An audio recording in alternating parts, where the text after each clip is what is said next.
The return of the immortal conqueror.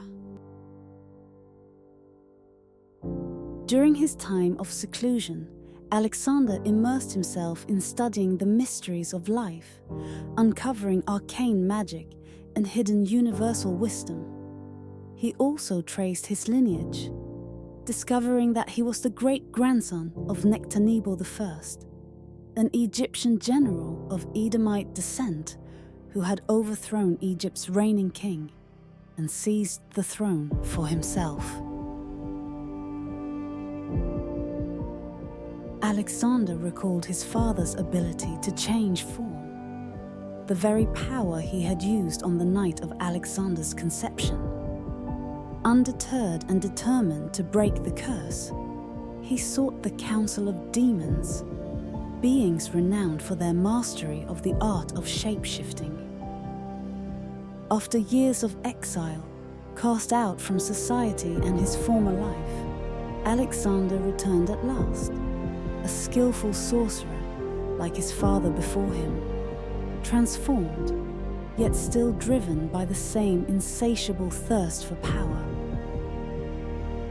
Following his heritage, Alexander set out for Rome, a nation born from the Latini tribes, Lotani, meaning of Lotan, descendants of Lotan's nephew Amalek, the estranged grandson of Esau, father of Edom.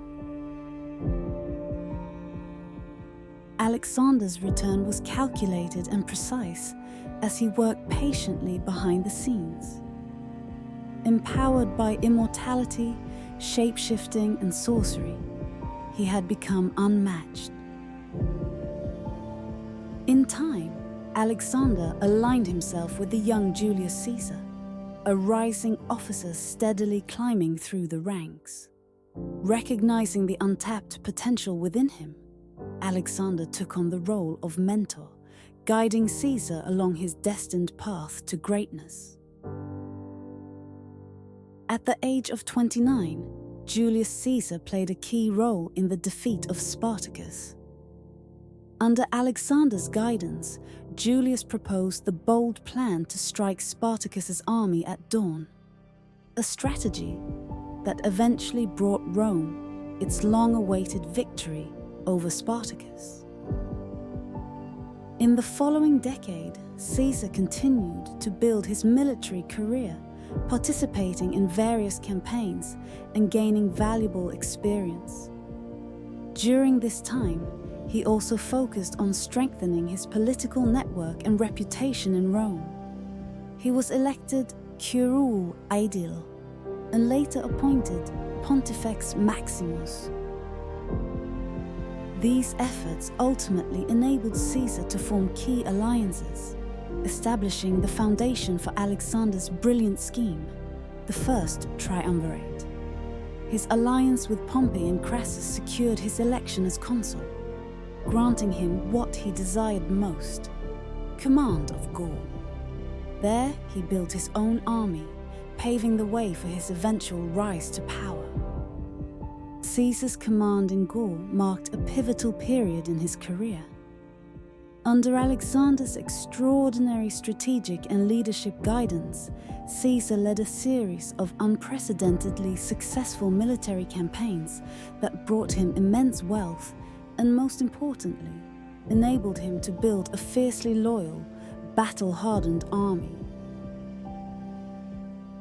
Faced with the Senate's orders to disband his army, Alexander saw all the pieces fall into place and directed Caesar to make the fateful decision to lead his legions across the Rubicon and march into Rome, defying the Senate's authority. This pivotal move led to Caesar's rise as dictator and the eventual fall of the Roman Republic. Alexander's ultimate goal of placing Caesar at the helm of power as dictator was a masterstroke of calculated ambition and manipulation.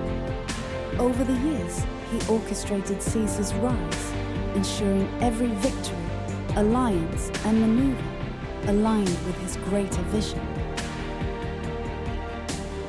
Several factors influenced Alexander's selection of Caesar as his instrument, but the most decisive was the absence of male heirs, which made Caesar the ideal vessel to realize his ambitions and secure a legacy that perfectly aligned with Alexander's grand design. The pact with Caesar was clear. In exchange for domination and glory, he would leave no heirs. Alexander ensured the agreement was upheld by eliminating Caesar's wife early on, and later his pregnant daughter. Though Caesar remarried, he ultimately refrained from having children, adhering to the terms of their dark accord. For a time, everything went according to plan, until the day Cleopatra, Queen of Egypt, unexpectedly appeared at the steps of Caesar's palace, a boy by her side whom she called Caesarion, the son of Julius Caesar and the future heir to two of the world's greatest empires. Alexander was furious. It was now clear to him that the sudden appearance of an heir was beyond his control, and the repeated efforts to eliminate potential heirs had become too taxing. The root of the problem had to be removed, and so he schemed the assassination of Julius Caesar.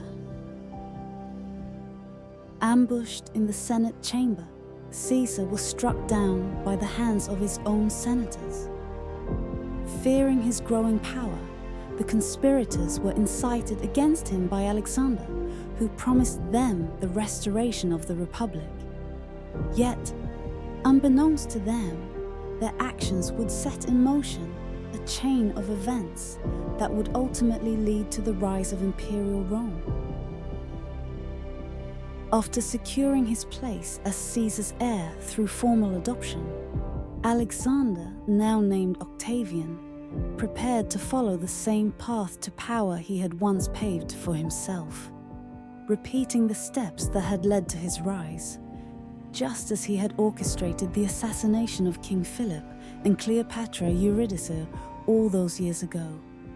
Alexander ascended to the throne once again. Following Caesar's assassination, Alexander swiftly capitalized on the ensuing chaos and power vacuum. By positioning himself as Caesar's rightful heir, he garnered the support of Caesar's loyalists and used his inheritance to build a formidable base of power. With calculated precision, he defeated his rivals, ultimately securing his place as the first emperor of Rome. The return of Alexander marked the dawn of a new era, not only for Rome, but for the entire world. His dominion would expand even further, destined to endure for over 2,000 years. Reflecting his unmatched power, Alexander added a second title to his name, Majestic. From that moment on, he would be known as the Great Majestic Alexander. Alexandros, Augustus, Titus.